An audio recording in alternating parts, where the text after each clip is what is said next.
در این درس حاصل تقسیم دو فунکцію دمیبریم، یعنی فунکцію مرکب که از تقسیم دو فунکцію ساده به وجود میاد حاصل آن رو دمیبریم. چی نمود دارن؟ البته که کسری هم نشونش ممکن، یعنی اصلا در کسری می‌نویسم. نگاه کنید مثلا x کвадрат جمعیت تقسیم 2x میده. این مثال هایی که فунکцію مرکب که از تقسیم دو فунکцію دیگر به وجود آمدند. حاصلش چه میشود؟ حاصل دو فунکція این البته که فرمولا هست، باید فرمولا ایجاد کنید. در اینجا ما اثبات نمیکنیم.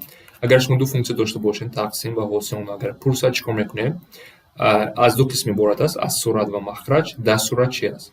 در سرعت فرمولی اگر ضرب در اختیار داشته باشه همون چی است که بینشون طرح است، یعنی حاصل فунکція یک ضرب فунکція دوم مینوس حاصل فунکція دوم ضرب یکم.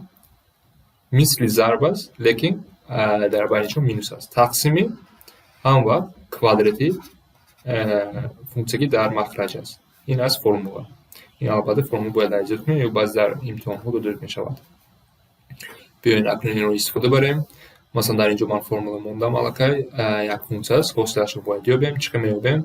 از روی فرمول میاریم حاصل این فунکція برابر است یکم چی میگن؟ حاصل سرعت. سرعت ما چی است؟ یک جمع 3x است. بیاین در اینجا علایده نویسم برای فهموندن. حاصل این فунکція سرعت چی است؟ البته که 3 است. حاصل فунکція مخرج چی است؟ البته که مینوس 1 است، یعنی 2 0 است، مینوس x مینوس 1 است. اکنون همین رو چی رو میگیریم و فرمول میمونیم.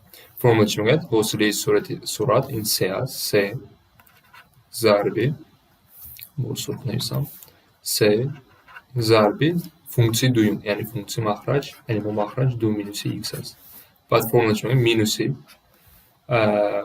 حاصل فунکція دوم که مینوس 1 است، یعنی مینوس 1 رو مونیم. در اینجا جایش رو عوض کنیم، یعنی فرق نداره جایی عوض کردن. بعد فунکція یکم یک جمع 3x است، یک جمع 3x. و در مخرج ما چی داریم؟ 2 مینوس x در کوادرات. شما میتونید رو ساده کنید. اگر قوس رو بشویم چی میشود؟ 6 مینوس 3x جمع مینوس مینوس پلیس 1 میشود، جمع 3x میشود در تقسیم 2 مینوس x در کوادرات. مخرج هم شده میتونه. یکی در بسیاری تست ها در ایمد هم ساده کرده میتونن. در جواب ها مینوس x مینوس این رو اختصار میشوند و چی میموند؟ 7 تقسیم 2 مینوس x در کوادرات. یا جواب این است یا اینکه بر بعضی جواب ها قوس های مخرج هم میکشند، یعنی چی شده میتونه همون جواب است. جواب یک فعل است. با یک مثال دیگر کار کنیم برای فرمول اصلا فهمیدم. بیاید علایده هر دو هم سرعت هم مخرج رو حاصلش رو گیریم. علایدگی x کوادرات مینوس 3 حاصل این چی میشود؟ 2x میشود. حاصل 3x مینوس x کوادرات به چی برابر است؟ این 3 مینوس 2x است.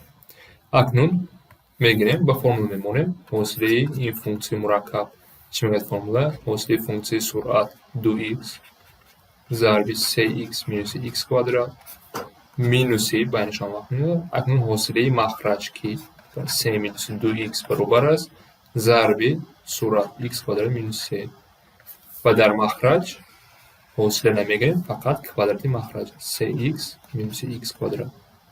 این جوابی در کوادرات جوابی حاصله ما، یعنی شما میتونه خواص رو ساده کنید.